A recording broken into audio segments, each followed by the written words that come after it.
मुझे आप पर तरस आता है जो अपने फोन की बैटरी खत्म होने से ठीक पहले इस B grade horror film no bones left को देख रहे थे। कहानी कुछ लोगों के समूह से शुरू होती है। अपनी आगामी स्नातक उपाधि का जश्न मना रहे 5 कॉलेज छात्रों ने स्कूल छोड़ने से पहले एक बड़ा उत्सव मनाने का फैसला किया। इसीलिए उन्होंने अपने अंतिम साहसिक कार्य के लिए घने पहाड़ों और जंगलों में जाने का विकल्प चुना। स्कूल के दिनों में गर्मियों की छुट्टियां, काफी देर तक गाड़ी चलाने के बाद उनकी कार एक सड़क पर फंस गई। ऊबड़ खाबड़ पहाड़ी सड़क अंततः एक दूरस्थ स्थान पर जाकर रुकी। उन्होंने केबिन में स्थित प्राथमिक विद्यालय में डेरा डालने का फैसला किया। उसी समय ताला एक शिकारी को दे दिया गया। ओल्ड हु उन्होंने अभी एक खूबसूरत रचना पूरी की है। वह शिकार कर रहा था, लेकिन घर लौटते समय उसे एक मरा हुआ कुत्ता मिला। बूढ़े हु ने अपने हाथ में पकड़े खरगोश से कुत्ते को छुआ, लेकिन कुत्ते ने कोई प्रतिक्रिया नहीं दी। उसने जवाब दिया और फिर कुत्ते को छूने के लिए हाथ बढ़ाया। छूते ही वह चौंक गया। ओल्ड हु को पता चला कुत्ते का पेट बुरी तरह फट गया था और उस पर उसका खून बिखरा हुआ था। एक चेहरा इससे ढका हुआ था और ठीक उसी क्षण वायरस फैलना शुरू हो गया। केबिन में पहुंचते ही लीना और डेविड, जो एक दूसरे से बेहद प्यार करते थे, ने योजना बनाई कि वे थोड़ा हिले डुले। उन्हें परेशान न करने के लिए हाल ही में डेटिंग शुरू करने वाले पॉल और किम ने पास में ही टहलने जाने का फैसला किया। इसी बीच अविवाहित ग्रीन ने फोन किया। उसने अपनी शिकार वाली बंदूक उठाई और आसपास की बिल्लियों का शिकार करने चला गया। कुछ देर भटकने के बाद उसे कुछ हलचल दिखाई दी, इसलिए उसने बंदूक उठा ली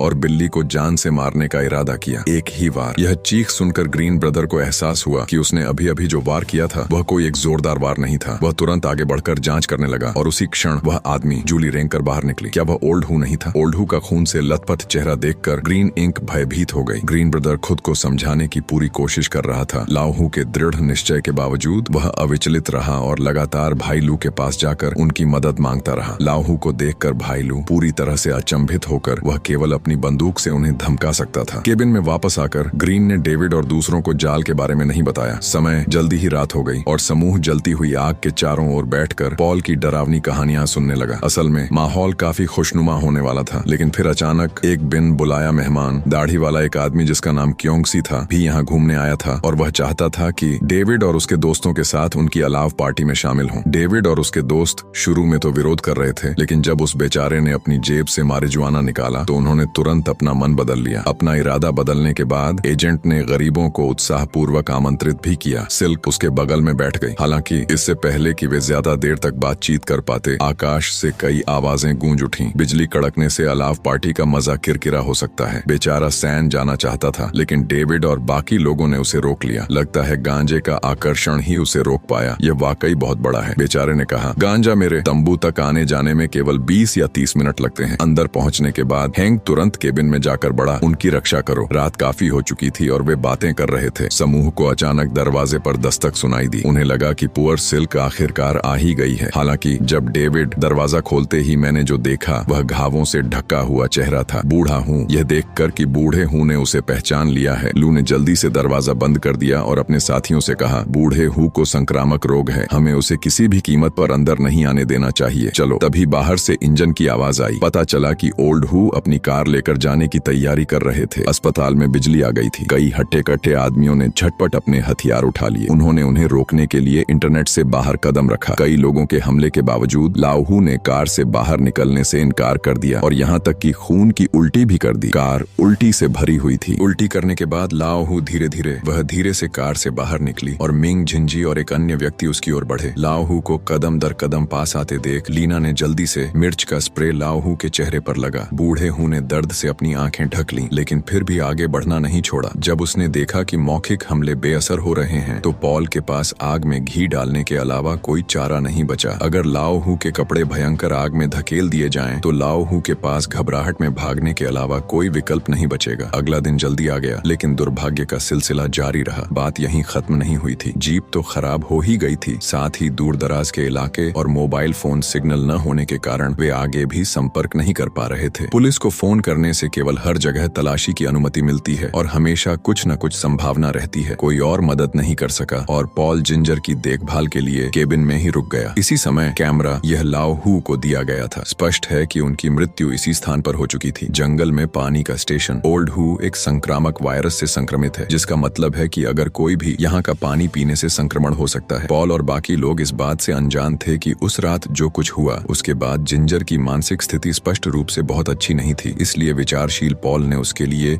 एक गिलास भर दिया पानी, और पानी का यह प्याला जल आपूर्ति केंद्र से लिया गया था। इसी समय ग्रीन ब्रदर और डेविड एक खेत में पहुंचे। घटनास्थल पर उन्होंने किसान को एक मृत स्वर के सामने खड़े देखा। वे बड़बड़ा रहे थे और गालियां दे रहे थे। उन्हें किसान से पता चला कि उनके एक जानवर को एक बीमारी हो गई थी जो पूरे खेत में फैल गई थी। सभी पशुधन मर गए, जिसके परिणाम स्वरूप यौन अक्षमता उत्पन्न हो गई। जब किसान को पता चला कि डेविड और उसके साथी को मदद की जरूरत है, तो वह उन्हें अपने घर ले गया। इसी समय दोनों कैबिनेट पर लगी तस्वीरों का बारीकी से निरीक्षण करने पर यह स्पष्ट हो गया कि यह वह नहीं था। बूढ़ा हूँ, यह जानकर कि बूढ़ा हूँ दूसरे पक्ष का चचेरा भाई था। दोनों बिना कुछ कहे चले गए। इस बीच जिंजी की स्थिति भी अच्छी नहीं है। उस पानी को पीने के बाद से वह आशावादी थी, लेकिन तब से वह एक तरह के नशे में धुत थी और लगातार सो रही थी। दूसरी ओर पॉल स्पष्ट रूप से उन्हें अभी तक स्थिति की गंभीरता का एहसास नहीं हुआ था। उसने जिंजी को एक और गिलास पानी दिया और उसे एक ही घूंट में पूरा पी जाने को कहा। जैसे ही पॉल जाने वाला था, जिंजी ने मैंने उसे पीछे खींच लिया ताकि इस अवसर का लाभ उठाकर पॉल के साथ फिर से व्यायाम कर सकूं। हालांकि जब दोनों अंतरंग हो रहे थे, तभी पॉल ने गलती से किम की जांघ को छू लिया। चारों ओर गाढ़ा खून जमा हुआ था। कंबल हटाकर देखा तो सिस्टर जिन की जांघ बुरी तरह से क्षत विक्षत थी। पॉल तुरंत वहां पहुंचा। बाथरूम में खून के धब्बे साफ किए जा रहे थे। तभी एक चीख सुनाई दी और सबको एहसास हुआ कि सिस्टर जिन संक्रमित हो गई हैं। यह देखकर भाई ग्रीन ने सबको तुरंत चले जाने का आदेश दिया और बहन जिन को कमरे में बंद कर दिया। सचमुच असली नफरत मुसीबत के समय ही सामने आती है। सामान्य परिस्थितियों में संकट के समय में किए गए एक नेक काम की तुलना में 1000 गुण भी कुछ नहीं होते। शांत होने के बाद उन्होंने एक दूसरे का हालचाल पूछा। शरीर की स्थिति की जांच करके पता लगाएं कि क्या कोई समस्या है। वह संक्रमित हो गई थी। इसके बाद समूह ने सिस्टर जिन को पास के एक छोटे अंधेरे कमरे में अलग थलग रखने के लिए रख दिया। हालांकि वे ऐसा करना नहीं चाहते थे, फिर भी यह जरूरी था। अंतिम उपाय। अगला दिन जल्दी आ गया और ग्रीन ब्रदर्स की अथक मरम्मत के बदौलत जीप आखिरकार इंजन चालू हो गया। जल्दी से उसने यह खबर सबको बताई, लेकिन जब वह वापस कार में बैठा तो अचानक उसे कई बार खांसी आई। मुंह भर खून जमीन पर फैल गया। खेल खत्म हो गया था। ओह नहीं, ग्रीन ब्रो भी संक्रमित हो गया। पकड़े जाने से बचने के लिए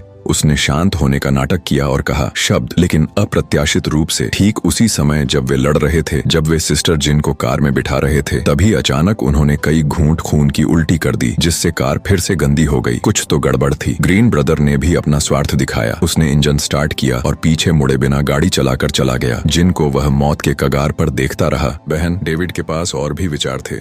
उन्होंने फ्रिज में बची हुई कुछ ड्रिंक्स ली और अपने हितों को प्राथमिकता देते हुए जल्दी से उस जगह से चले गए। इससे पहले उनकी दोस्ती पल भर में टूट गई थी। ग्रीन भाई मदद की उम्मीद में कस्बे की एक किराने की दुकान पर गया, लेकिन जैसे ही मालिक अंदर दाखिल हुआ, जब मालिक के बेटे ने फोन लिया तो उसे पता नहीं था क्या हुआ। वह पागल हो गया और ग्रीन ब्रदर की ओर दौड़ पड़ा, यहाँ तक कि उसे बुरी तरह काट भी लिया, क्योंकि ग्रीन ब्रदर को उसकी जरूरत थी। वह वायरस से संक्रमित था, इसीलिए उसने उसे काटा। अरे हाँ, जाहिर है वह भी संक्रमित हो गया था। जब बॉस को पता चला कि उसका बेटा ब्रदर ग्रीन से संक्रमित हो गया है, तो उसने बिना किसी जांच पड़ताल के तुरंत अपने आदमियों को लेकर ग्रीन एक जानलेवा पीछा करने वाला है। इसी बीच दूसरी तरफ लीना को उसका शव मिलता है। घाव पहले से ही मवाद से भर चुका था। वह बाथटब में बैठी थी, आंसू बहाने की कगार पर थी। उसकी आंखों से आंसू बह रहे थे। वह अब भी इस बात को मानने से इनकार कर रही थी कि वह संक्रमित हो चुकी है। वह पॉल को ढूंढने के लिए बाहर गई, लेकिन वहां उसे वहीं मिली। उसके पैर खून से लथपथ थे, लेकिन उसे इसकी उम्मीद नहीं थी। इससे भी कहीं अधिक भयावह संकट सामने आने वाला था। लीना ने देखा कि उस बेचारे आदमी का कुत्ता पागलों की तरह उस पर झपटा। मैं इतना डरा हुआ था कि किसी अंधेरे कमरे में छिप जाना चाहता था, लेकिन अंत में मैंने वही किया। बहुत देर हो चुकी थी। शोर सुनकर जब पॉल वहां पहुंचा तो उसने लीना के कटे हुए अंगों को जमीन पर पड़ा पाया। इससे भी ज्यादा भयावह बात यह है कि सिस्टर जिन को भी उस खूंखार कुत्ते ने बुरी तरह से घायल कर दिया था। इससे पहले कि वह संभल पाता, खून से लाल आंखों वाला वह खूंखार कुत्ता पॉल पर फिर झपटा। ठीक समय पर पॉल बंदूक ने उस खूंखार कुत्ते की जान ले ली। वापस लिटिल ब्लैक चलते हैं। भीगने के बाद यह देखकर कि बहन जिन अभी भी मुश्किल से ही जीवित है, उसे और अधिक पीड़ा से बचाने के लिए पॉल ने निर्दयता पूर्वक उसे छोड़ दिया। उन्हें चावल की एक थाली मिली। गंदगी साफ करने के बाद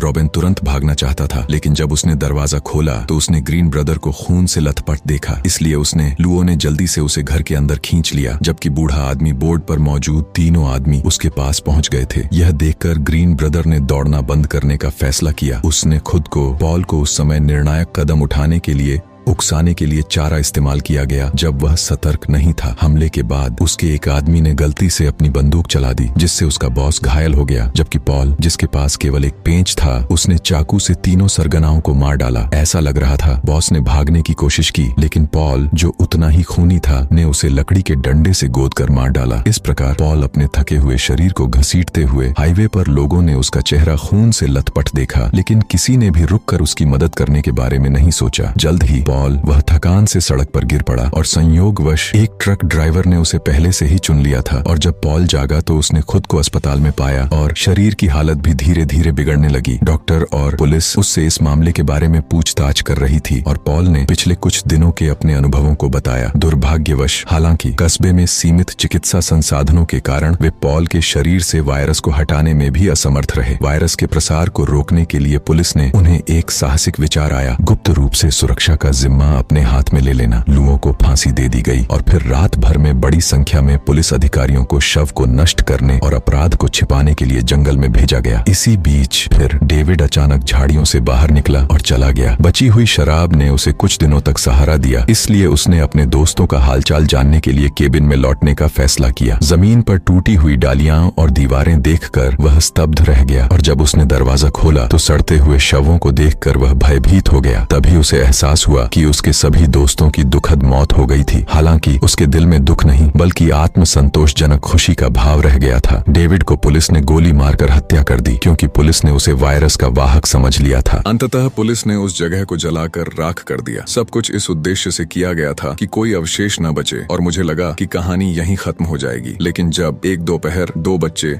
नदी से पानी भरने आए, जैसे ही कैमरा धीरे धीरे घूमा, पॉल का शव दिखाई दिया। पता चला कि पुलिस ने उसे नदी के ऊपरी हिस्से में फेंक दिया था, जो वायरस के लगातार फैलने का संकेत था। बच्चों ने नदी के पानी से नींबू की चाय बनाई और अंततः उसे पुलिस को बेच दिया। फिल्म यहीं समाप्त होती है। घातक वायरस से संक्रमित छुट्टियां मना रहे युवाओं पर केंद्रित यह फिल्म उनके बीच प्रेम से आपसी दुश्मनी की ओर अचानक हुए बदलाव को दर्शाती है और यह दिखाती है कि कैसे मजबूत दिखने वाले सामाजिक रिश्ते और नैतिक नियम आदिम भय के सामने चकनाचूर हो सकते हैं। उत्सव के दौरान शहरवासियों द्वारा दूषित पानी पीना संकट के समय मानवता की सामूहिक अचेतनता और अंध आशावाद का प्रतीक है, जो वास्तविकता में महामारियों और पर्यावरणीय मुद्दों की उपेक्षा को दर्शाता है। संक्षेप में, नो बोन्स लेफ्ट बिहाइंड केवल एक बड़े पैमाने की हॉरर फिल्म नहीं है। डरावनी फिल्में मानव स्वभाव के सार को प्रतिबिंबित करने वाला एक दर्पण भी है, जो दर्शकों को भय के बीच सभ्य समाज की नाजुकता और मानवीय प्रवृत्तियों की जटिलता पर विचार करने का अवसर प्रदान करती है। खैर, आज की कहानी यहीं समाप्त होती है। आइए अगली मुलाकात का इंतजार करें।